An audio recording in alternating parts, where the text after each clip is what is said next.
Salut les athlètes hybrides, j'espère que vous êtes en pleine forme. Je suis trop content de vous faire cette vidéo parce que mon plan de l'été a marché. Je vous raconte. Début de l'été, je me suis posé la question de tiens, comment ça se fait, les Kenyans, les Africains, les Jamaïcains, ils sont super forts en endurance et il fait méga chaud. Et nous, les Caucasiens, les Européens, dès qu'il fait chaud, on nous dit oui, il faut baisser la cadence, il faut courir moins vite. Et à l'inverse, je vois aussi beaucoup d'athlètes pros qui progressent énormément pendant l'été. D'ailleurs, j'ai même observé des athlètes d'hiver qui font toute leur partie endurance, VO2 max pendant la saison d'été. Donc je me suis posé la question de comment est-ce qu'ils faisaient et j'ai énormément préparé ça au mois de juin. Et j'ai tout appliqué là pendant exactement un mois et je continue jusqu'à la fin de l'été. Je suis trop content parce que j'ai gagné en VMA, j'ai gagné 2,5 points en VO2 max et j'espère que ça continue. Je voulais vous dire vraiment les 3 conseils que j'avais pour progresser pendant l'été, pour continuer de courir de manière qualitative et quantitative malgré les très fortes chaleurs. Ça arrive un peu tard dans l'été, mais je voulais vraiment tester sur moi, je voulais vraiment m'assurer que ça marchait et que même un athlète amateur pouvait le faire.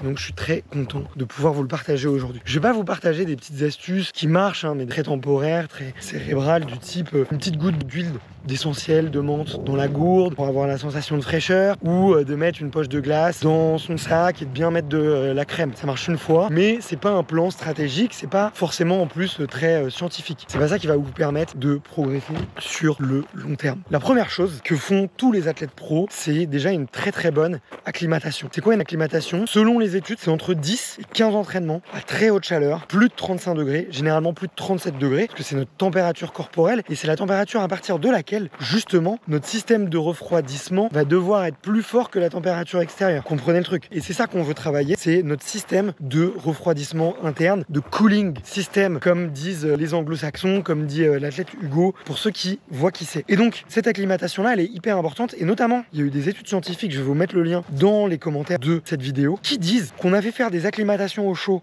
à des athlètes, des cyclistes semi-professionnels, que ensuite, on leur a fait faire des tests de VMA à basse température et leur progression elle était plus forte que s'ils avaient fait des préparations à des températures normales. Donc ça c'est hyper intéressant. Donc ça montre que l'acclimatation à la fois elle est efficace à très haute température, si jamais vous avez une compétition c'est absolument nécessaire, et en plus elle va vous permettre de progresser encore plus une fois que les températures redescendent. Donc c'est pour ça que je vous dis qu'il n'est pas trop tard, parce qu'au moment où je vais publier cette vidéo, il vous reste encore la fin de l'été, et si vous avez envie de commencer fort au mois de septembre, et que vous avez envie de reprendre avec des bonnes conditions physiques, ça vaut toujours le coup de s'y mettre. Comment on fait une bonne acclimatation? Je vous l'ai dit, c'est entre 10 et 15 entraînements, et surtout c'est beaucoup de basse intensité.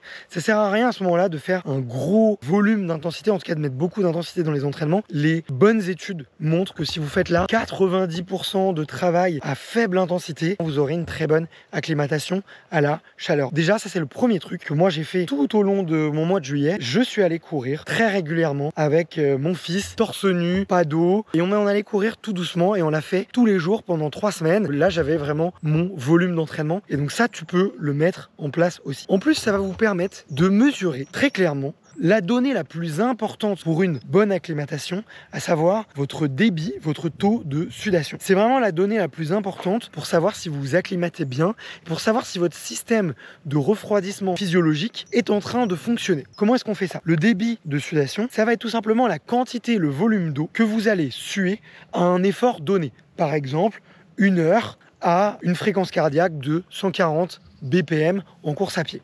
Vous allez le faire au début de l'acclimatation, vous allez le faire à la fin et vous allez vous assurer que ce débit il a augmenté. C'est ça qui est important, c'est que plus vous allez suer, plus ça veut dire que votre réponse physiologique elle est enclenchée et que plus votre système de refroidissement il est en train de fonctionner et de progresser. Ce qui peut être gênant à l'inverse, c'est si jamais votre débit de sudation il est flat. Alors on est tous différents, on a des gens qui transpirent beaucoup comme moi, il y a des gens qui transpirent quasiment jamais, il y a des athlètes qui sont comme ça, mais ce qui est important, c'est que entre votre début d'acclimatation et votre fin d'acclimatation, il doit y avoir une évolution, il doit y avoir une progression. Alors comment est-ce que vous le mesurez ça? Vous allez vous peser nu avant vos séances, première séance, vous allez courir, vous allez essayer de quantifier précisément tout ce que vous allez boire pendant votre séance.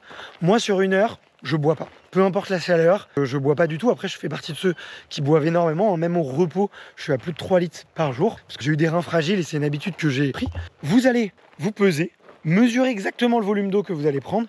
Et quand vous allez rentrer de votre séance, vous allez vous déshabiller, vous sécher, vraiment pour que toute l'eau suée soit partie de votre corps et vous allez vous reposer. Et donc vous allez prendre le poids avant, vous allez soustraire le poids après et vous allez rajouter le volume d'eau, le poids d'eau que vous avez bu et que vous avez consommé durant votre run. Et ça va vous donner un poids. Moi, la plus importante qu'il m'est arrivé d'avoir sur une bonne séance, c'était un 13 km avec 3 fois 2000 au seuil, enfin légèrement au-dessus du seuil. J'ai un seuil à 4,15 et là j'essayais vraiment de courir à 4 du kilo. Et bien tout simplement, j'étais à 1,2 litres sué. En fonction de cette donnée-là, vous allez, selon les études, selon un peu les recommandations des différents médecins, mais il faut minimum boire 1,5 fois cette quantité d'eau perdue dans l'heure et demie, dans les 2 heures qui vont suivre l'effort. Donc par exemple, vous avez couru 1 heure, vous avez sué 1 litre, il va falloir boire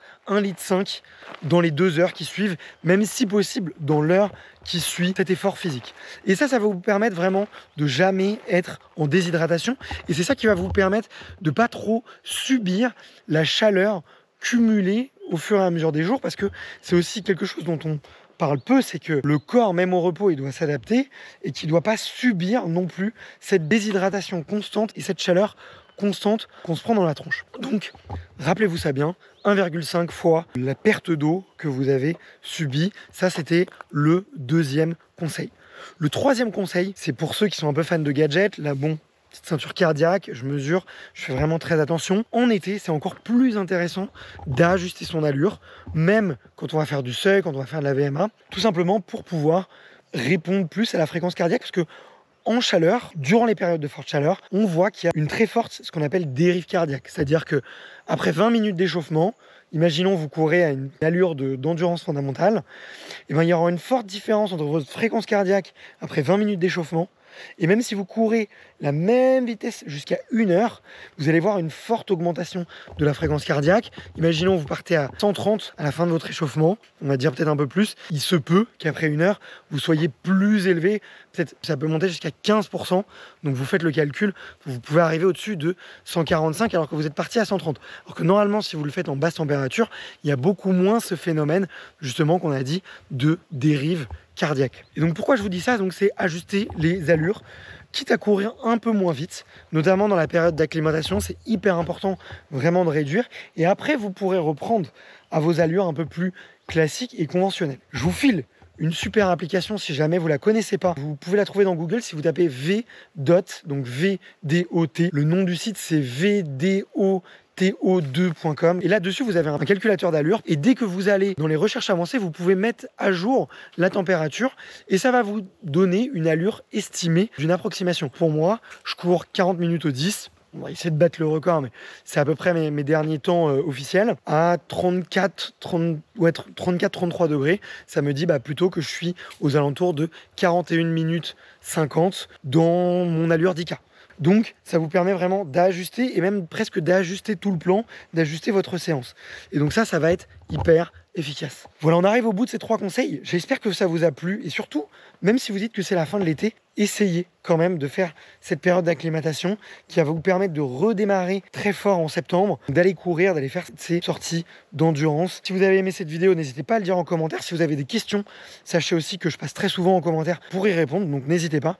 Et enfin, si vous avez envie de progresser, que ça soit durant la saison ou off-season, j'ai un très gros programme qui s'appelle Rox Evolution. Il y a déjà plus de 130 athlètes qui l'ont acheté, qui participent. On a un super groupe WhatsApp très dynamique avec des gens qui ont fait les championnats du monde et avec du très bon niveau et les bons entraînent les moins bons et il y a beaucoup de bienveillance, d'intelligence.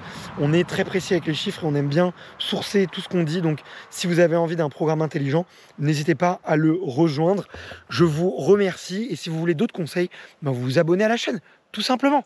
Allez, ciao les gars.